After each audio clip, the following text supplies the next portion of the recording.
months, they plotted in the dark. The plan was clear: overthrow Traore, seize Kosyam Palace, silence the revolution, and restore a system long buried.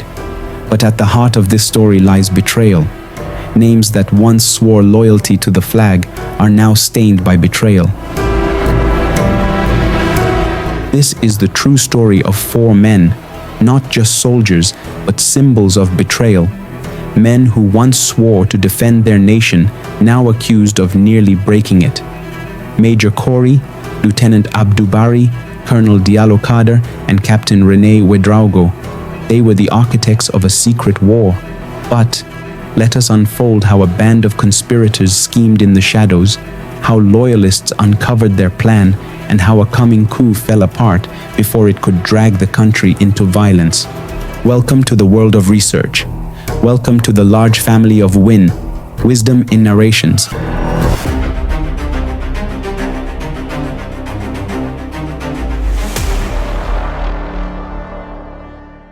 It began months earlier, in hushed meetings and covert exchanges far from prying eyes. Major Kori, a disillusioned senior officer, emerged as the mastermind of the plot. He quietly reached out to like-minded soldiers and exiles, convinced that Captain Ibrahim Traoré's junta had betrayed the country's interests. By early 2025, Kori had recruited a small circle of co-conspirators, each with a specific job in the secret plan. Lieutenant Abdu Barry, exiled across the border, Barry became the plot's spokesman-in-waiting. Known for his powerful speeches, he recorded speeches and rallying cries on video and audio, intended to be broadcast to the nation at the moment of the coup. His messages, dripping with revolutionary zeal, promised to restore dignity and order after removing Traoré from power. Some of these recordings were covertly circulated on the dark web and encrypted messaging apps, hinting at a coming upheaval without revealing details. Captain René Ouédraogo, Logistics Chief. An active duty officer, Captain Ouédraogo handled the tough, hands-on work. He secretly moved weapons, ammunition, and vehicles to hidden houses on the outskirts of Ouédraogo, the capital. Late at night, in secret warehouses, he gathered and stored assault rifles and uniforms for the soldiers who would join the coup. Investigators later identified Ouédraogo as a central figure who brought others into the plan. Colonel Diallo Kader, propaganda architect. A retired military information officer, Colonel Kader lent his expertise in psychological operations. He crafted a sophisticated propaganda campaign to legitimize the coup. Polished videos were produced showing armed men declaring the liberation of Burkina Faso and denouncing Traoré's government as puppets of foreign powers. In early April, one such video went viral on social media. A masked officer calling on citizens to reclaim our nation on April 16th. It was quickly taken down by authorities, but not before it sowed confusion and got thousands of views. Kader's aim was clear: to erode public confidence in the junta and prime the population to welcome the coup as a rescue mission. Major Kori, lead planner and liaison. At the helm, Kori coordinated all these moving parts. He communicated with Lieutenant Barry over encrypted channels on the dark web, ensuring the exiled voice stayed in sync with the on-ground reality.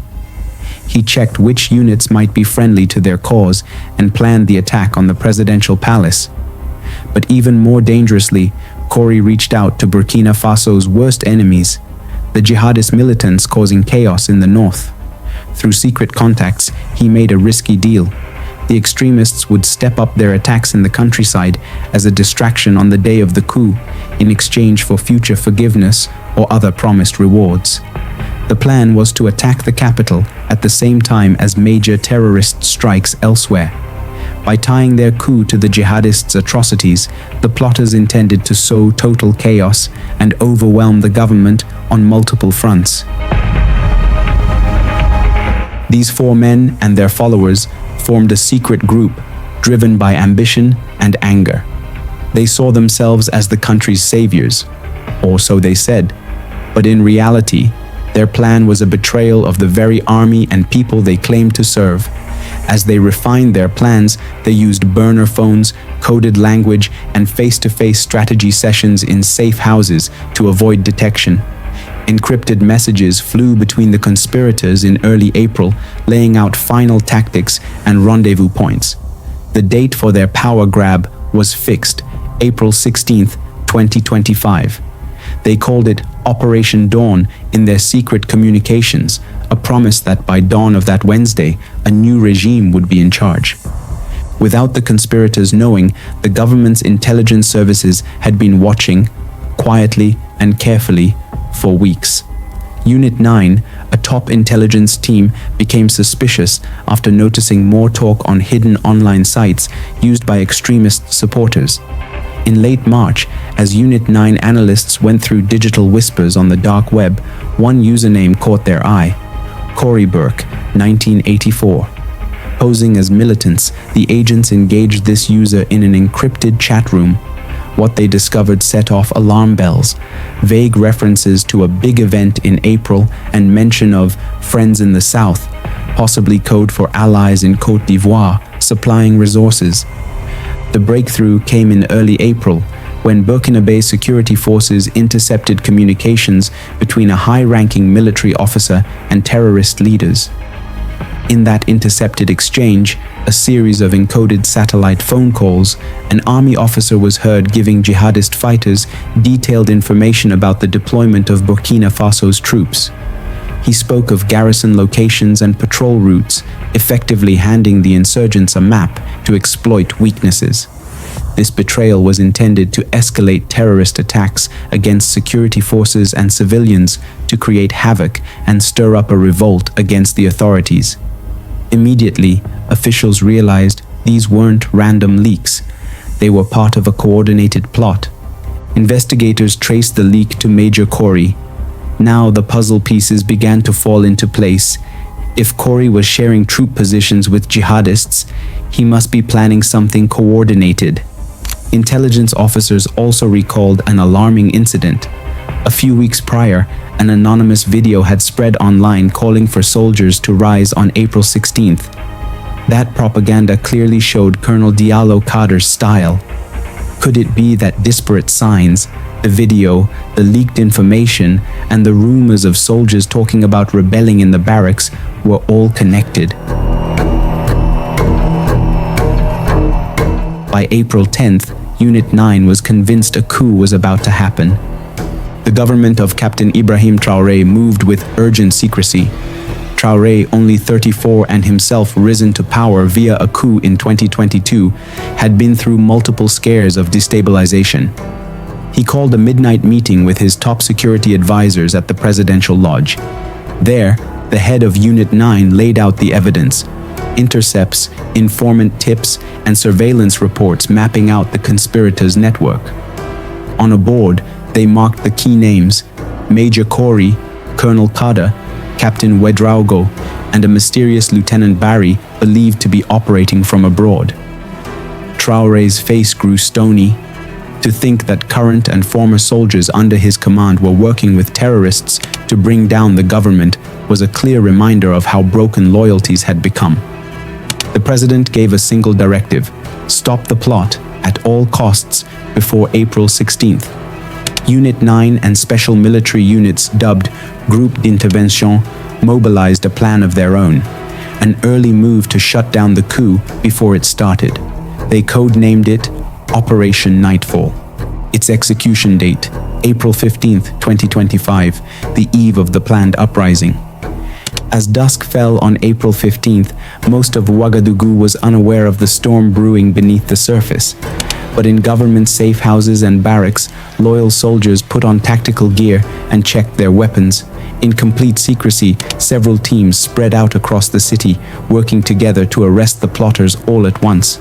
Shortly after 11 p.m., the first strike came.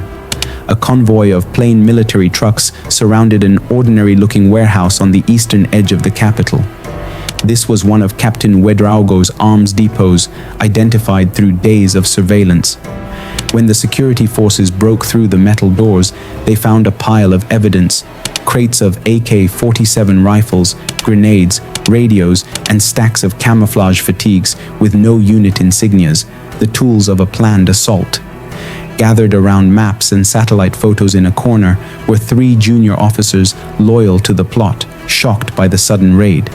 They surrendered without a fight. More importantly, among the papers seized was a hand-drawn plan of the presidential palace and a timetable, proof that the conspirators aimed to swarm the presidency in the early hours of April 16th. Meanwhile, another team moved in on a private villa in the Ouédraogo 2000 district, an upscale neighborhood. Here, Colonel Diallo Kader was caught off guard, reportedly in the middle of uploading one of his pre-recorded coup proclamations to a burner phone. Kader's arrest was quick. Commandos held down the 62-year-old colonel as he shouted that he was saving the country. Seized alongside him were laptops filled with coup manifestos and propaganda videos, including the originals of those that had been leaked online. Across town, Major Kori met a harsher fate. Acting on a tip, an assault team intercepted Kori's convoy as he attempted to flee an unsafe safe house.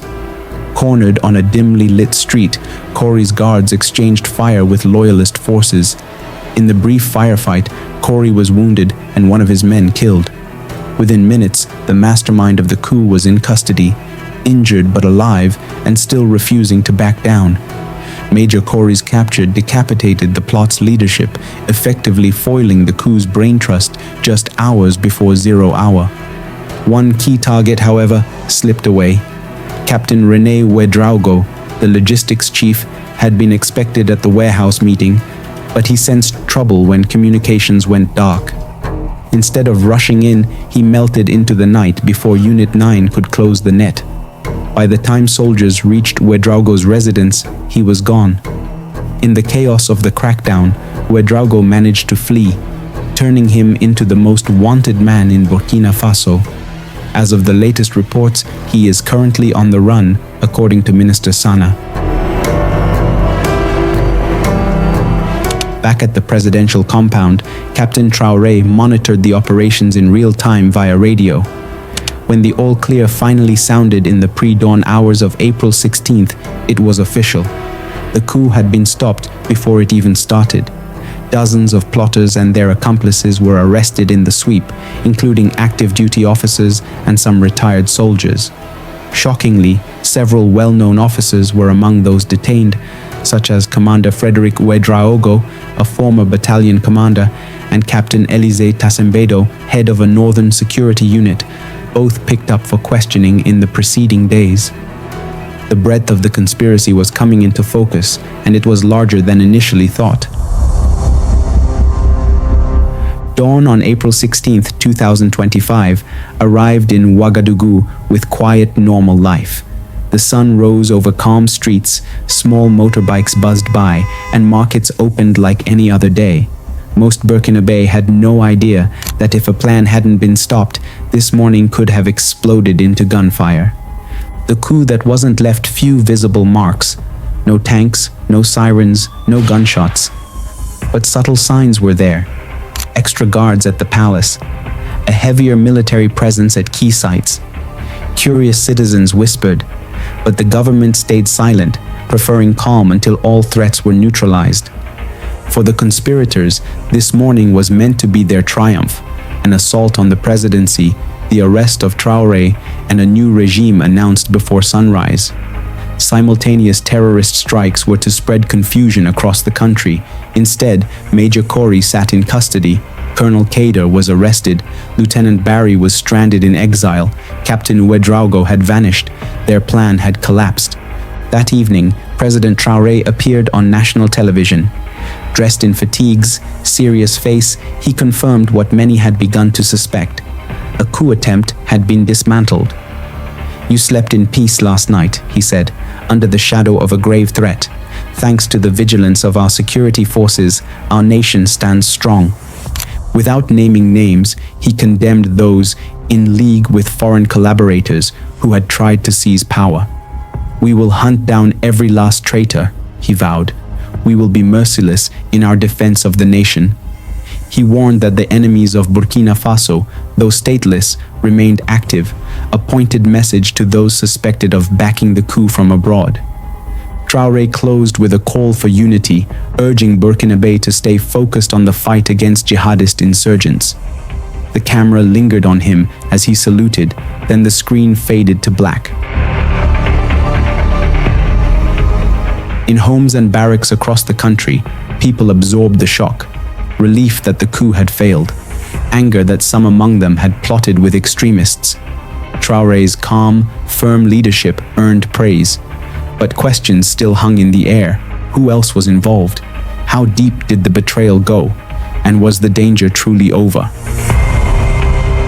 In the days after the April 16th coup attempt, Burkina Faso's military government methodically disclosed how far the conspiracy reached. On April 21st, Security Minister Mahamadou Sana held a nationally televised press briefing that wove together statements, intelligence leaks, and official findings into a single, detailed account. He began by declaring that authorities had dismantled a major plot designed to overthrow the presidency and sow total chaos across the country. Sana explained that the coup was to unfold in two synchronized strikes. First, dissident soldiers, recruited and guided by both serving and former officers, would storm the presidential palace. Second, at that very moment, jihadist militants would launch coordinated attacks in multiple provinces, drawing government forces away from the capital. According to Sana, the main people behind the coup hadn't even stayed inside Burkina Faso's borders. They were operating from exile in Côte d'Ivoire. He named two of the most notorious figures by rank and alias, Commander Joanny Compaoré and Lieutenant Abdramane Abdu Barry, both described as army deserters who had fled to Abidjan and become the plot's chief propagandists. Investigators attributed the government's early warning to intercepted messages exchanged between a Burkinabe officer and terrorist commanders. Those communications, once decrypted, detailed patrol schedules and target coordinates, allowing security services to stop both the palace attack and the insurgents' distraction attacks. Sana emphasized the dramatic scope of the conspiracy, the willingness of its architects to let Burkina Faso burn if that chaos enabled their power grab. But the plotters' ambitions went beyond a simple coup. Sana explained that they had tried to win over religious and traditional leaders, asking them to use their influence to convince soldiers and civilians to join them. Signed documents found in the conspirators' safe house revealed a shocking plan to set up a new government that would ask for help from foreign powers, basically putting parts of Burkina Faso under outside control. In Sana's words, this would have meant giving away parts of the country's independence in exchange for protection from outsiders, something he called the ultimate betrayal of the nation. Over the week following April 16th, security forces rounded up dozens of implicated officers across the country. Some apprehended at military posts, others intercepted at border crossings. Courts martial loomed for those detained, though Sana withheld details on any civilian collaborators. The trouble shook trust inside the army.